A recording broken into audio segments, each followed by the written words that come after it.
one suggestion is to clean social media of misinformation.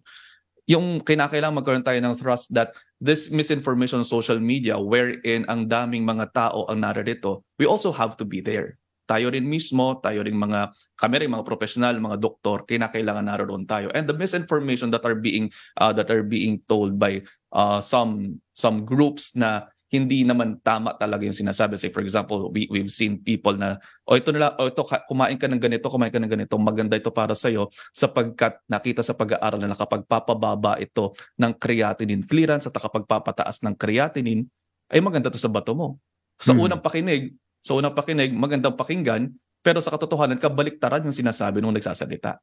So, yung mga tao maniniwala doon. At kapag nasira yung bato nila, nasira yung iba pa nilang katawan, bumaba ang resistensya nila. In the long run, kapag ito ay naging isang ina, maaari makapagpasa ng mga sakit sa kanyang mga supling.